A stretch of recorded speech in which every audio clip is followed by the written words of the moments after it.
प्रश्न 1। भारतीय Reserve bank RBI के पहले गवर्नर कौन थे? Options 1 C D Deshmukh, 2 Osborne Smith, 3 M Narasimham, 4 Urjit Patel. उत्तर 2 ओसबोर्न स्मिथ। प्रश्न 2। एनईएफटी का पूर्ण रूप क्या है? Options 1 national electronic funds transfer, 2 national electronic finance transaction, 3 national exchange fund transfer, 4 national external fund transfer. उत्तर 1 नेशनल इलेक्ट्रॉनिक फंड्स ट्रांसफर। प्रश्न 3। किस समिति ने भारतीय बैंकिंग सुधारों की सिफारिश की थी? ऑप्शंस 1 नारसिंगम समिति, 2 रंगराजन समिति, 3 गांधी समिति, 4 वर्मा समिति। उत्तर 1 नारसिंगम समिति। प्रश्न 4। किस वर्ष में भारतीय रिजर्व बैंक आरबीआई की स्थापना हुई थी? Options 1 1935, 2 1947, 3 1950, 4 1964। Uttar 1 1935।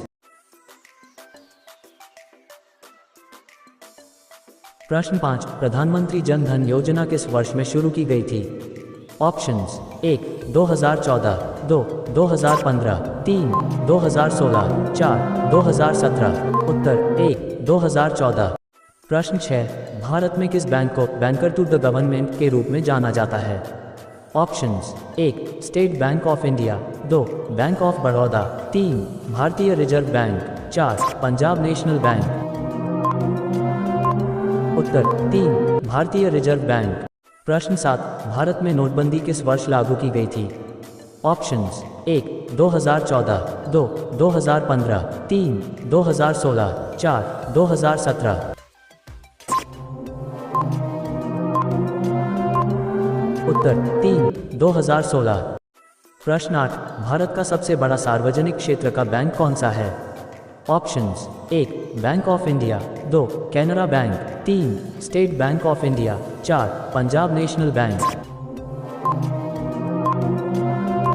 Uttar 3 state Bank of India. प्रश्न 9। बेसल 3 का संबंध किससे है?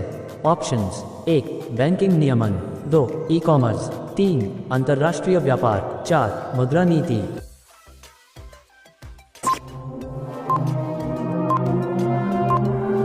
उत्तर 1 बैंकिंग नियमन।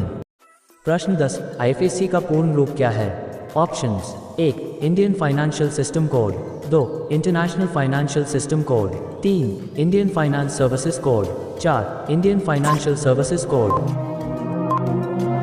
उत्तर 1 इंडियन फाइनेंशियल सिस्टम कोड।